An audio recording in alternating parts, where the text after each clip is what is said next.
مفتی خالد الازہری کے اصلاحی بیانات اور وظائف کے لیے مفتی صاحب کا یوٹیوب چینل سبسکرائب کریں۔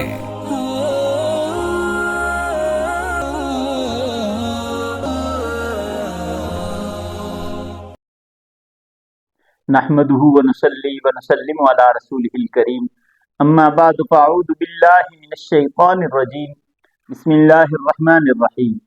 معزز ناظرین کرام، السلام علیکم ورحمۃ اللہ وبرکاتہ۔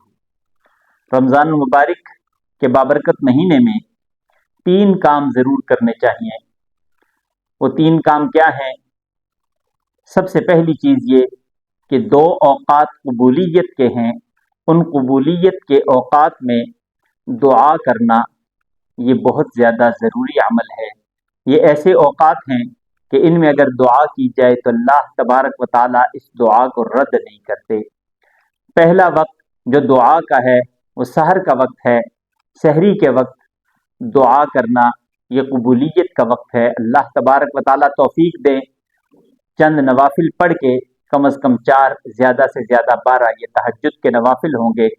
نوافل پڑھنے کے بعد اللہ تبارک و تعالیٰ کے حضور جو بھی دعا کی جائے گی عاجزی و انکساری کے ساتھ اللہ تبارک و تعالیٰ اس دعا کو قبول کریں گے، اس لیے کہ یہ وقت قبولیت کے اوقات میں سے ایک بہترین وقت ہے۔ عام دنوں میں بھی اس وقت دعا اللہ تبارک و تعالیٰ قبول فرماتے ہیں، بلکہ آسمان دنیا سے ندا لگوائی جاتی ہے کہ ہے کوئی حاجت مند کہ وہ اس کی حاجات کو پورا کر دوں، ہے کوئی ضرورت مند کہ اس کی ضرورتوں کو پورا کر دیا جائے، ہے کوئی بیمار کہ اسے شفا دے دی جائے۔ اس طرح کی مختلف ندائیں لگوائی جاتی ہیں۔ اس وقت اٹھ کے جو مانگ لیتا ہے اسے یقینی طور پہ مل جاتا ہے، اس لیے کہ اس وقت اللہ کی طرف سے خود ندا لگوائی جا رہی ہوتی ہے۔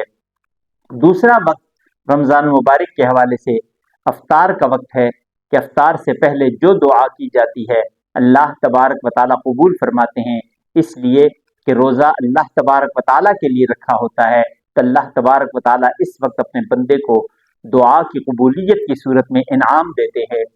تو اس وقت میں دعا کرنا یہ روزے دار کے لیے بہت زیادہ ضروری ہے۔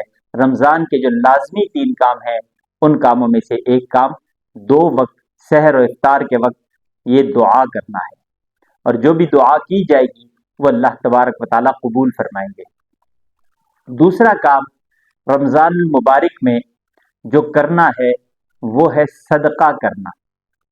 صدقہ کرنا رمضان المبارک کے مہینے میں کثرت سے صدقہ کرے، اللہ تبارک و تعالیٰ انشاءاللہ العزیز اس صدقے کو قبول فرمائیں گے۔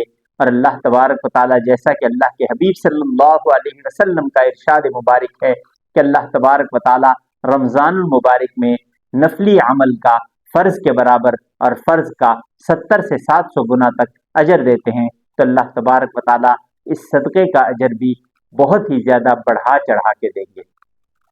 اور تیسری چیز جو اس ماہ مبارک میں کرنے کی ہے وہ کثرت سے استغفار ہے کہ اپنے رب سے ہر وقت استغفار بندہ کرتا رہے۔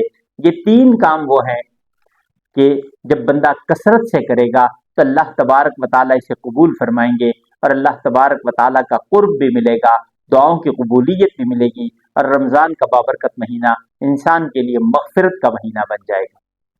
تو کثرت سے یہ 3 کام کرنے ہیں، صدقہ بھی کرنا ہے، دعائیں بھی کرنی ہے، اور اپنے لیے استغفار بھی طلب کرتے رہنا چاہیے۔ استغفار کوئی سا بھی پڑھ سکتے ہیں، استغفر اللہ ربی من کل ذنب واتوب الیہ، یہ استغفار پڑھے۔ 5واں کلمہ بھی استغفار ہے، وہ بھی پڑھے، یا اگر کسی کو یہ یاد نہیں ہے تو صرف استغفر اللہ استغفر اللہ بھی پڑھ سکتا ہے۔ یہ اللہ کے قرب کا ذریعہ ہے۔ حدیث مبارکہ میں آتا ہے، پاک پیغمبر صلی اللہ علیہ وسلم ارشاد فرماتے ہیں، من لزم الاستغفار جعل اللہ له من کل ہم فرجا ومن کل ضیق مخرجا ویرزقہ من حیث لا یحتسب، کہ جو کوئی کثرت سے استغفار پڑھتا ہے، آج کے دور کی پریشانیوں کے تمام حل اس استغفار کی کثرت کے اندر ہے۔ پاک پیغمبر صلی اللہ علیہ وسلم کے ارشاد کے مطابق جو کثرت سے استغفار پڑھتا ہے، جعل اللہ له من کل ہم فرجا، اللہ اسے غموں سے نجات دیتے ہیں، ومن کل ضیق مخرجا، اور جو کثرت سے استغفار پڑھتا ہے اللہ تبارک و تعالیٰ اسے اگر وہ کسی مصیبت میں پھنس گیا ہو، کوئی پریشانی اس کی آ گئی ہو، تو اللہ تبارک و تعالیٰ اس مصیبت کو دور کر دیتے ہیں، اور رزق وہاں سے ملتا ہے جہاں سے توقع بھی نہیں ہوتی۔ تو اس لیے کثرت سے استغفار پڑھ کے ہم اپنے دنیاوی مسائل کو بھی حل کروا سکتے ہیں، اور آخرت کی منزلیں بھی آسان کروا سکتے ہیں، اور اللہ تبارک و تعالیٰ کے حضور سرخرو بھی ہو سکتے ہیں۔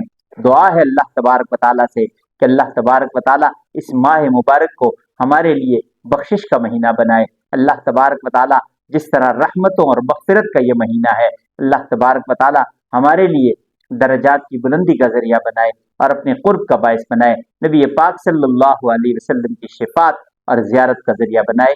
زندگی باقی، ملاقات باقی، وآخر دعوانا ان الحمد للہ رب العالمین۔